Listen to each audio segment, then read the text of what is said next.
CBS পডকাস্টে আপনাদের স্বাগত জানাচ্ছি। আমি শাওন হাসনাত। আজ আমরা কথা বলবো ডাকসু নির্বাচন নিয়ে। এবারে ডাকসু নির্বাচনে নিরঙ্কুশ জয় পেয়েছে ইসলামী ছাত্র শিবির। কেন্দ্রীয় সংসদের 28টি পদের মধ্যে 23টিতে জয়ী হয়েছেন তারা। বাকি 5 পদে জয় পেয়েছেন স্বতন্ত্র প্রার্থীরা। ছাত্রদল, বৈষম্য বিরোধী ছাত্র আন্দোলনের নেতৃত্ব দেয়া বাংলাদেশ গণতান্ত্রিক ছাত্র সংসদ ও উমামা ফাতেমার নেতৃত্বাধীন প্যানেল থেকে কেউ জিততে পারেনি। শিবিরের এই নিরঙ্কুশ জয় এবং বাকিদের এই ভরাডুবি কেন, এ বিষয়ে কথা বলতে আমাদের সঙ্গে যোগ দিয়েছেন লেখক ও রাজনৈতিক বিশ্লেষক আলতাফ পারভেজ। জনাব আলতাফ পারভেজ, আপনাকে স্বাগত জানাচ্ছি। জি বলুন। যে আমি শুরুতে একটু জানতে চাচ্ছি, ডাকসু নির্বাচন যেটা হয়ে গেল, ডাকসু নির্বাচন, সেটাতে আমরা শিবিরের নিরঙ্কুশ জয় দেখতে পেলাম।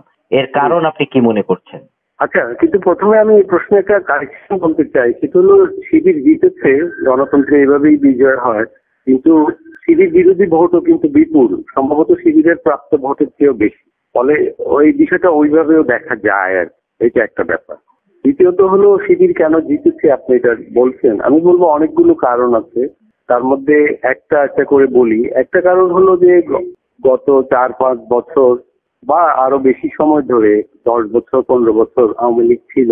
সেই সময় ক্যাম্পাসে ঢাকা বিশ্ববিদ্যালয়ে শিক্ষার্থীদের উপর আওয়ামী লীগ অনেক নিপীড়ন চালিয়েছে।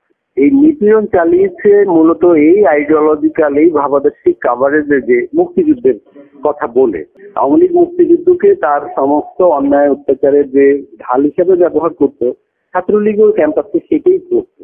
ফলে এবার শিবির বিরোধী প্যানেলগুলো যখন মুক্তিযুদ্ধের ঘটনাবলী দিয়ে শিবিরকে মোকাবেলা করতে গিয়েছে, সাধারণ ছাত্রছাত্রীরা তাতে খুব বেশি সাড়া দেয়নি। তারা তাদের অভিজ্ঞতার জায়গা থেকে আওয়ামী লীগের মুক্তিযুদ্ধের ন্যারেটিভে এত বিরক্ত ছিল যে তারা ওই জায়গা থেকে শিবিরের 71 কেন্দ্রিক দুর্বলতা বা তার যে ঐতিহাসিক লিগেসি, সেটাকে খুব বেশি আমলে নেয়। এটা হলো একটা ব্যাপার।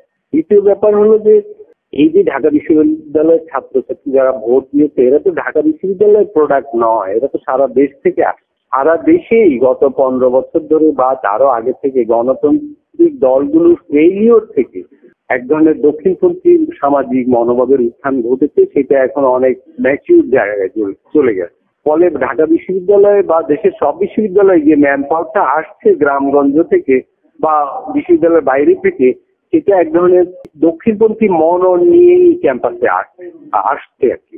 ফলে তারও একটা প্রভাব এখানে পড়েছে। এই দুইটা একটা বড় ঘটনা হিসেবে কাজ করেছে বলে আমি মনে করি। আমরা তো দেখেছি যে বিগত আওয়ামী লীগ শাসনামলে আসলে ছাত্রদলও অনেক নিপীড়িত ছিল। দীর্ঘ 15 বছরই আসলে তাদের ক্যাম্পাসে সেভাবে অবাধ প্রবেশ বা রাজনীতি করার সুযোগ ছিল না।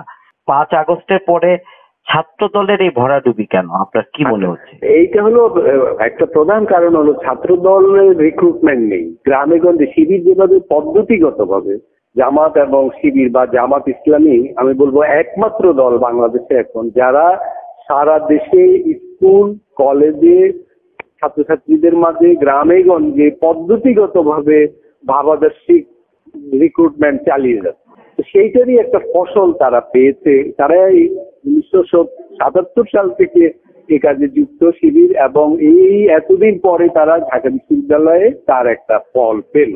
ফলে এটা হলো জামাতের, শিবিরের এই ফলটা হলো আসলে জামাতের সাংগঠনিক অ্যাপ্রোচের দীর্ঘদিনের কর্মকাণ্ডের একটা রেজাল্ট।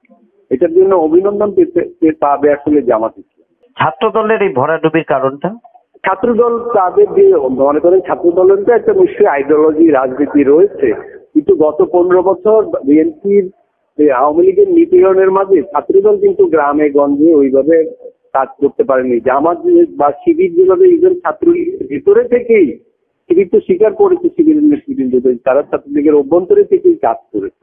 ছাত্রদলের ছেলেরা তো আর ওই কৌশল নেয়নি, এবং জেলা উপজেলায় ছাত্রদল ওইভাবে ওই একটা রেজিমেন্টের সংগঠন আকারে কাজ করে না। ছাত্রদলের বিএনপির উত্থান যে প্রক্রিয়া হয়েছে, সেটা বিএনপি একটা মধ্যপন্থী বুর্জোয়া দল আকারে হয়েছে। আর জামাত ইসলাম হলো একটা ক্যাডার ভিত্তিক দল, তার ডিফারেন্ট অ্যাপ্রোচ, সংগঠন সে ভিন্নভাবে করে। তার অ্যাপ্রোচের কারণে তার সংগঠনে যেভাবে তরুণদের সমাবেশ ঘটেছে, বিএনপির অ্যাপ্রোচ ডিফারেন্ট। বিএনপির ছাত্রদলে অন্তত সেইভাবে রিক্রুটমেন্ট হয়নি। ঢাকা বিশ্ববিদ্যালয়ে ছাত্রদল উপস্থিতি কমই ছিল। আমি বরং ছাত্রদল যে ভোট পেয়েছে আমি অন্তত আশ্চর্য হয়েছি, এই ভোট পাওয়ারও কথা ছিল না তাদের। কিন্তু আমরা তো দেখি যে ছাত্র দলের বিভিন্ন যে সমাবেশ, বিশেষ করে সবশেষ তারা যে তারুণ্যের সমাবেশ করেছে, সেখানে কিন্তু তারুণ্যের বিশাল সমাগম হয়েছে, যা ছাত্র শিবিরের সমাবেশের চেয়েও বেশি। কিন্তু এরা ঢাকা বিশ্ববিদ্যালয়ের স্টুডেন্ট কিনা আমার সন্দেহ আছে। এরা হয়তো সারা বিভিন্ন সেটার কি প্রভাব ঢাকা বিশ্ববিদ্যালয়ে নেই আপনি বলছেন? এটা করবে ছাত্রদল। আগামী 1 বছর পরে যদি ডাকসু নির্বাচন হয়, দেখবেন যে ছাত্রদলের ভোট আরো বেড়ে গেছে। এটার হলো তখন ছাত্রদল যদি সরকারে যায় বা কাজ করতে পারে, সরকারে না গেলেও আগামী 1 বছর যদি ছাত্রদল স্বাভাবিকভাবে কাজ করতে পারে, তার মানে মোবিলাইজেশন ক্ষমতা, সমাবেশ শক্তি অনেক বেড়ে যাবে। কিন্তু জামাত শিবিরের অ্যাপ্রোচ টোটালি ডিফারেন্ট। তারা আওয়ামী লীগ নিপীড়নের মাঝেও সারা বছর ধরে নানা ফর্মে নানা সামাজিক সংগঠন আকারে কাজ করেছে। বিএনপির কোনো ছদ্ম সংগঠন নেই, মানে অঙ্গ সংগঠন যেগুলো আমরা জানি, ছাত্র দল, মহিলা দল, সবই প্রকাশ্য। হ্যাঁ, কিন্তু জামাত ইসলামের এবং জামাত ইসলাম পন্থী অন্তত আমি বলবো 20-30টি সংগঠন আছে যাদের সমাজ জামাত ইসলাম আকারে জানে না, কিন্তু তাদের রিক্রুটমেন্ট, তাদের মানে প্রাপ্তি, তারা যে জনবল তৈরি করে সেটা আলটিমেটলি জামাত শিবিরের জনবলই হয়। আরেকটা বিষয় অনেকে বলেন যে আসলে 5 আগস্টের পরে হলগুলো শিবিরের দখলে, সেটাও কি নির্বাচনে একটা বড় প্রভাব ফেলেছে? না, সেটা হয়তো কিছুটা ফেলেছে, কিন্তু অনাবাসিক স্টুডেন্টরাও তো তাদের ভোট দিয়েছে। আর যেটা প্রভাব ফেলেছে, আপনার প্রশ্নের উত্তরে আমি বলতে চাই, জামাত শিবির তো স্বীকার করতে তাদের অনেকেই ছাত্র লীগের ভিতর কাজ করেছে। ছাত্রলীগ নিষিদ্ধ হওয়ার পরে ছাত্রলীগের কেন্দ্রীয় নেতারা পালিয়ে গেছে, কিন্তু ছাত্রলীগের পুরো মেকানিজমটা তো হল ভিত্তিতে রয়ে গেছে। এবং সেটা যেহেতু শিবিরের এরা ছাত্রলীগে ছিল, ফলে ওই মেকানিজমটা এখন আসলে তাদের হেল্প করেছে, তারা ওই মেকানিজমের অংশ। ফলে ওই মেকানিজম এখন নতুন ফর্মে নতুন আদলে কাজ করলেও ওই মেকানিজমের ভোটজনিত ফল তারা উপভোগ করেছে। আমি যদি আরেকটা বিষয় একটু আপনার কাছে জানতে চাই, বিশেষ করে বৈষম্য বিরোধী ছাত্র আন্দোলনের যারা নেতৃত্ব দিয়েছিল তাদেরই তো এনসিপি গঠন করে, এবং তাদেরই ছাত্র সংগঠন হচ্ছে বাংলাদেশ গণতান্ত্রিক ছাত্র সংসদ। তাদের মানে ডাকসু নির্বাচনে তাদেরও যে আসলে সাফল্য, সেটাও আমরা দেখছি যে খুব শূন্যের কোঠায়, এবং তাদেরও এই ভরাডুবির কারণ। এইটাই নির্বাচনের সবচেয়ে ইন্টারেস্টিং ফাইন্ডিং। এইটা আমি বলবো যে তারা যে গণঅভ্যুত্থানের পর থেকে বৈষম্য বিরোধী ছাত্র আন্দোলন, জাতীয় নাগরিক কমিটি, জাতীয় নাগরিক পার্টি যেভাবে তারা এগিয়েছে এবং যে কাজগুলা করেছে, যেভাবে তারা মব সংস্কৃতিকে সমর্থন করেছে, এবং যেহেতু তারা এক ধরনের কেস পার্টি, ফলে সরকার যে ব্যর্থ হয়েছে আইন শৃঙ্খলা রক্ষা এবং অর্থনীতিতে পরিবর্তন আনতে, এই পুরো ব্যাপারটার ফল ভোগ করেছে পানিশমেন্ট আকারে।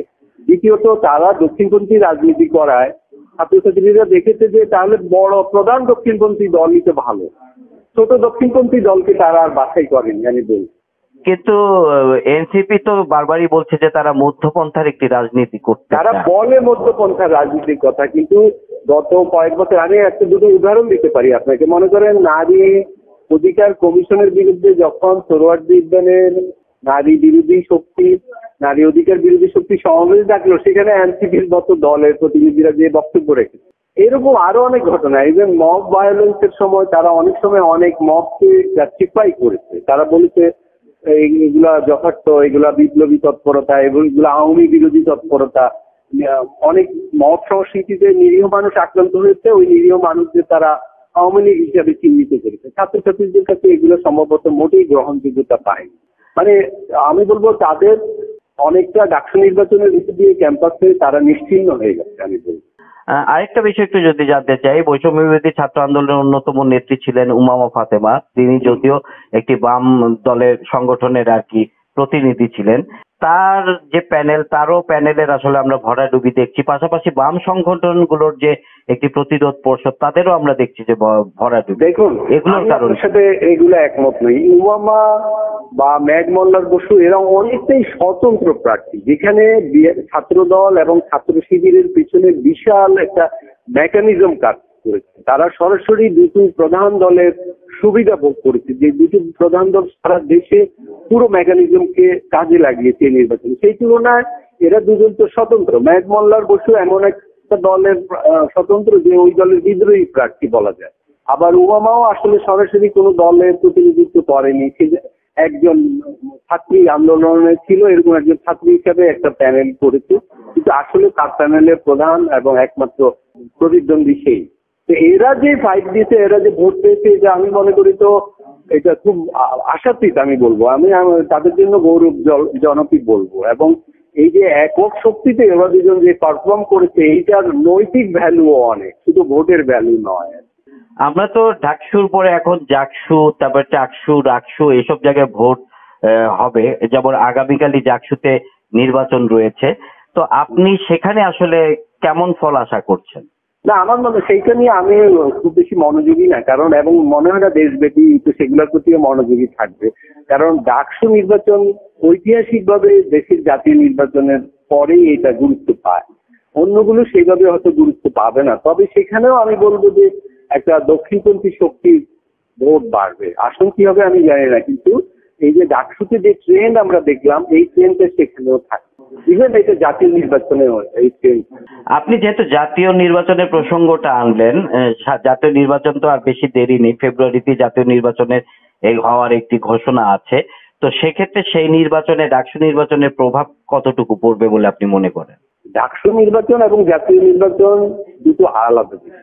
যদিও ডাকসু গুরুত্বপূর্ণ, কিন্তু ডাকসুতে ছাত্রদের স্বার্থ কেন্দ্রিক 40,000 ভোটের একটা নির্বাচন।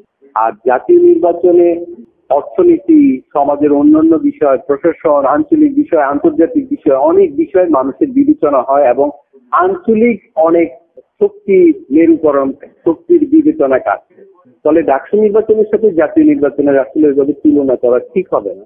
তবে ডাকসু নির্বাচনের ফল, ইভেন জাকসু, রাকসু এগুলোর নির্বাচনের ফলও জাতীয় পর্যায়ে প্রভাব বিস্তার করবে, বিশেষ করে তরুণদের মাঝে। এবং এই যারা জিতেছে এদেরকে তাদের সংশ্লিষ্ট দল বিভিন্ন জায়গায় ব্র্যান্ড অ্যাম্বাসেডার হিসেবে নিয়ে যাবে তরুণদের প্রভাবিত করার জন্য।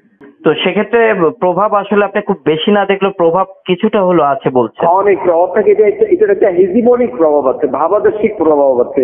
মনে করেন যে এই ছেলেটা কুড়িগ্রামে, যে ছেলেটা নোয়াখালীতে কলেজে পড়ছে, স্কুলে পড়ছে, সে যখন ডাকসু নেতৃত্বকে যে তার সামনে কোনো আদর্শের কথা বলবে, কোনো দলের প্রতি সমর্থন দিতে বলবে, যোগ দিতে বলবে, তার একটা সামাজিক প্রভাব তো থাকবেই, মনস্তাত্ত্বিক প্রভাব থাকবেই। আর ওভারঅল আমি একটু যদি জানতে চাই, নির্বাচন নিয়ে তো এখনো আসলে পুরো অনিশ্চয়তা কাটেনি, এখনো তো আসলে জুলাই সনদ নিয়ে রাজনৈতিক দলগুলোর মধ্যে মানে এখনো মতদ্বৈততা রয়ে গেছে। তো আপনি সেখানটায় আসলে কতটুকু শঙ্কা দেখেন? নির্বাচন নিয়ে কিছুটা অনিশ্চয়তা আছে, তারপরেও আমি মনে করি যে নির্বাচন হবে। কারণ নির্বাচন না হওয়ার যে বিকল্প পরিস্থিতি, সেটা এত বন্য একটা পরিস্থিতি হবে, সেটা বাংলাদেশকে আরো অনিশ্চয়তা নিয়ে যাবে। তবে নির্বাচন নিয়ে এখনো অনিশ্চয়তা আছে এবং নির্বাচন সুষ্ঠু হওয়া নিয়ে আরো বেশি অনিশ্চয়তা। নির্বাচনের ফলাফল হবে আনপ্রেডিক্টেবল। জি, আপনাকে অসংখ্য ধন্যবাদ আমাদেরকে সময় দেওয়ার জন্য।